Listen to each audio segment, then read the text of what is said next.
അവൻ ഡിവോഴ്സാണ് ഉദ്ദേശിക്കുന്നതെങ്കിൽ ഞങ്ങൾക്ക് അതിന് സമ്മതം സാറേ. പക്ഷേ എൻ്റെ മോൾ 1.5 വർഷത്തോളം അവൻ്റെ കൂടെ ജീവിച്ചതാ. അതിനുള്ള കോമ്പൻസേഷൻ ഞങ്ങൾക്ക് കിട്ടണം. അത്രേ ഉള്ളൂ. ഞങ്ങൾക്ക് ഷെയർ കിട്ടണം. നിങ്ങൾ ഈ ഷെയർ എന്ന് ഉദ്ദേശിക്കുന്നത്? ഇവർ തമ്മിലുള്ള മാരേജ് പ്രജീഷിൻ്റെ അമ്മയുടെ നിർബന്ധപ്രകാരം മാത്രം നടന്നതാ. സ്വത്തൊക്കെ അമ്മയുടെ പേരില്ല.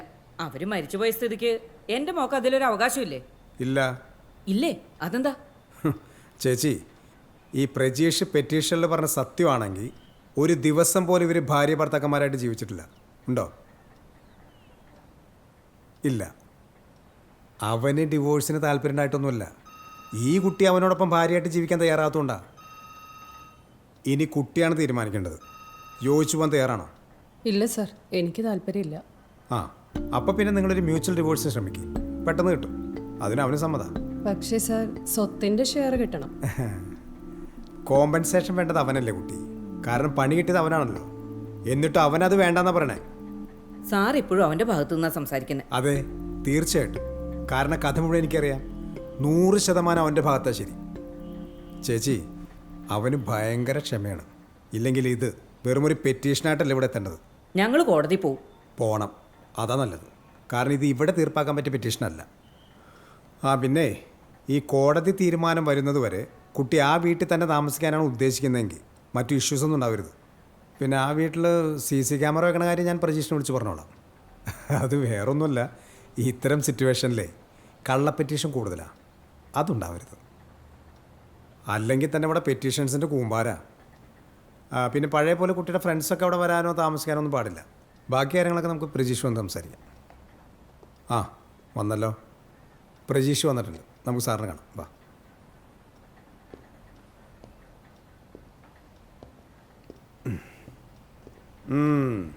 ഒറ്റയ്ക്കിരുന്ന് ഫുഡ് അടിക്കണ അത്ര നല്ല ശീലമല്ല.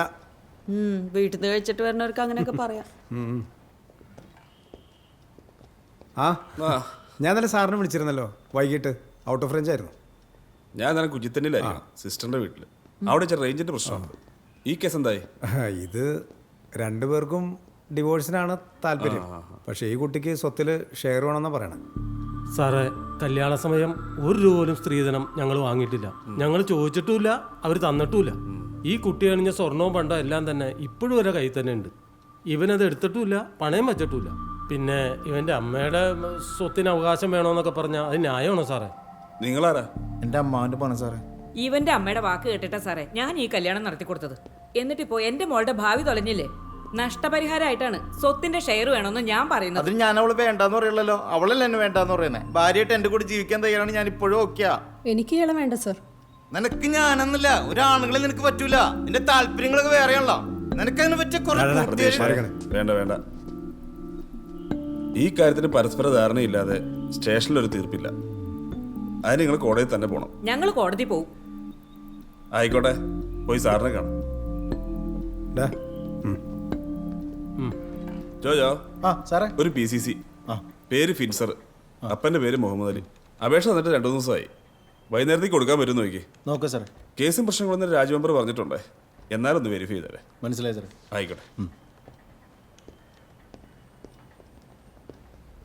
സാർ എവിടെ നിന്ന് വരാൻ പറഞ്ഞിട്ടുണ്ടായിരുന്നു? ആര് പറഞ്ഞു? ആരുടെ? വിനീത മാഡം, അങ്ങനെയാ പേര് പറഞ്ഞു. വനിതാ സാറായിരിക്കും. വനിതാ സാറേ, ആരോടെങ്കിലും വരാൻ പറഞ്ഞിട്ടുണ്ടായിരുന്നോ? അവര് വന്നോ? വന്നിട്ടുണ്ട്.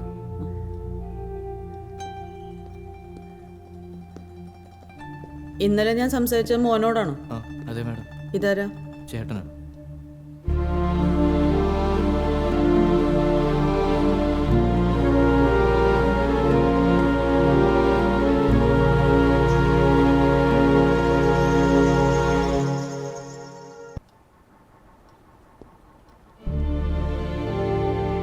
ഇരിക്കട്ടോ, വിളിക്കാം.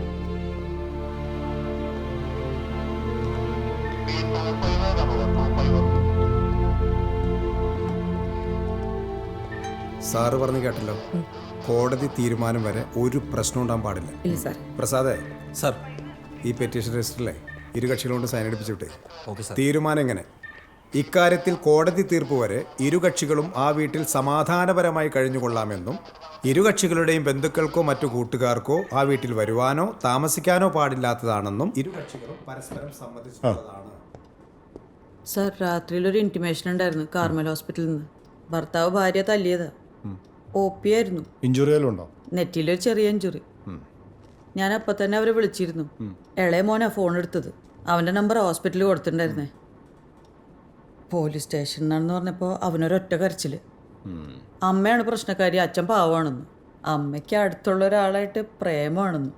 അച്ഛനത് ചോദിക്കാൻ ചെന്നാണ് പ്രശ്നമായതെന്ന്. നാട്ടുകാരുടെ മുമ്പിൽ അവനും ചേട്ടനൊക്കെ എങ്ങനെ നടക്കുന്നും പറഞ്ഞ് അവൻ ആത്മഹത്യ പോണെന്നൊക്കെ പറഞ്ഞപ്പോൾ ഞാൻ ഓരോന്ന് പറഞ്ഞ് സമാധാനിപ്പിച്ചു. എന്നിട്ട് രാവിലെ അച്ഛനും അമ്മേനെയും കൂട്ടി സ്റ്റേഷനിലേക്ക് വരാൻ പറഞ്ഞിട്ടുണ്ടായിരുന്നു. അവർ വന്നിട്ടുണ്ട് സാർ. വരാൻ പറയും. സാർ വാ, നിങ്ങളും വാ സാർ. ആ ഇരിക്കും.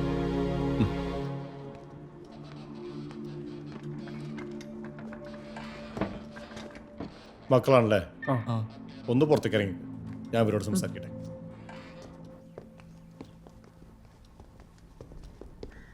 നിങ്ങൾ അവിടെ ഇരിക്കും. ആവലാതിക്കാരന്റെ പരാതിയെ തുടർന്ന് എതിർകക്ഷിയായ ആവലാതിക്കാരന്റെ ഭാര്യയെ സ്റ്റേഷനിൽ വിളിപ്പിച്ച് സംസാരിച്ചതിൽ ഈ കാര്യത്തിൽ ബഹുകോടതി തീർപ്പ് കൽപ്പിക്കുന്നത് വരെ എതിർകക്ഷിക്ക് ആവലാതിക്കാരന്റെ അമ്മയുടെ പേരിലുള്ള വീട്ടിൽ താമസിക്കാവുന്നതും എന്നാൽ വൈഫിന് വീണ്ടും സുഖമില്ലാണ്ടായി, ഹോസ്പിറ്റലിൽ അഡ്മിറ്റ് ചെയ്തു. ഇന്നും നാളെ തന്നെ ലീവ് കാണിക്കും. ഐപിയോടൊന്ന് പറ. അയ്യോ സാറേ, 11 മണിക്ക് ഒരു പൈലറ്റ് ഉണ്ടല്ലോ സാറിനെ ഇട്ടിരിക്കണേ. അത് ബിനോയ് വിടറാ. അല്ല, ബിനോയ് സാർ ഇൻക്വസ്റ്റിന് പോയിരിക്കുകയാണ്. ഒരു 304A. അപ്പൊ ഞാൻ എന്ത് ചെയ്യടാ? നമുക്കേ AB സാറിന് വിടാം. പുള്ളി ലീവ് കഴിഞ്ഞ് വന്നിട്ടുണ്ട്. കുറച്ചു നേരം കഴിയട്ടെ, ഞാൻ IPയെ വിളിച്ച് പറഞ്ഞോളാം. Okay sir. എടാ ജോജോ, നമ്മുടെ അഷറഫ് സാറിൻ്റെ വൈഫ് വീണ്ടും ഹോസ്പിറ്റലായിരുന്നു. 2 ദിവസം ലീവ് കാണിക്കാൻ. 11 മണിക്കൊരു പൈലറ്റ് ഉണ്ടല്ലോ സാറേ. അത് AB സാർ പോയിക്കോളും. ശരി. നമസ്കാരം, പള്ളിക്കര PS. നമസ്കാരം സാറേ, ഒരു ഇൻറ്റിമേഷൻ ഉണ്ടല്ലോ. തഗ്ദീസ് ഹോസ്പിറ്റലിൽ നിന്നാ. ഒന്ന് ഹോൾഡ് ചെയ്യണേ. സാർ.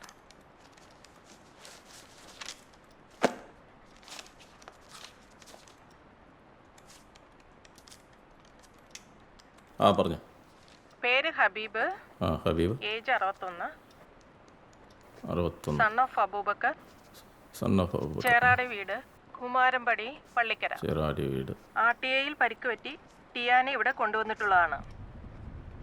ഇന്ന് രാവിലെ 9 മണിക്ക് പുക്കാട്ടുപടി അക്ബർ ഹോട്ടലിന് മുമ്പിൽ വെച്ച് റോഡ് ക്രോസ് ചെയ്യുന്ന സമയം സ്കൂട്ടർ ഇടിച്ചാണ് അപകടം സംഭവിച്ചത്.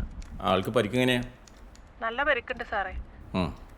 വലതുകാലിന് ഒടിവും തലയുടെ പിൻഭാഗത്ത് ആഴത്തിലുള്ള മുറിവുണ്ട്. ആളെ ഇവിടുന്ന് ലിസി ഹോസ്പിറ്റലിലേക്ക് റെഫർ ചെയ്തിട്ടുണ്ട്. ഫോൺ നമ്പർ തരാം. പറഞ്ഞു. 99 61 61 98 13 36. സാറിന്റെ പേര് പറയാമോ? SA ശിവൻ. ശരി സാറേ.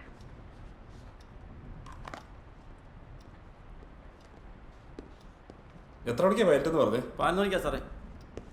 ഗസ്റ്റ് ഹൗസിൽ നിന്ന് മുട്ടാത്താൻ 15 മിനിറ്റ് മതി. സലീമേ സാർ വാ.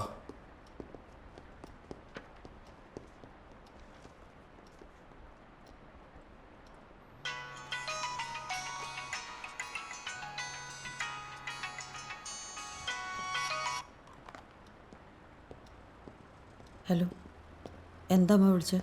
മോളെ ദർശൻ പിന്നെയും വിളിച്ചുട്ടോ. മോള് മനഃപൂർവ്വം ചെല്ലാതിരിക്കുവാന്നാ അവൻ പറയുന്നേ. ചുമ്മാ ചീത്ത വിളിക്കുക.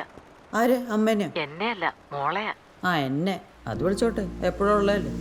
മോള് വേഗം ഒന്ന് ഇറങ്ങാൻ നോക്ക്. കുട്ടികൾ പേടിച്ചിരിക്കുകയായിരിക്കും. മോക്കൊന്നവനെ വിളിക്കാവോ?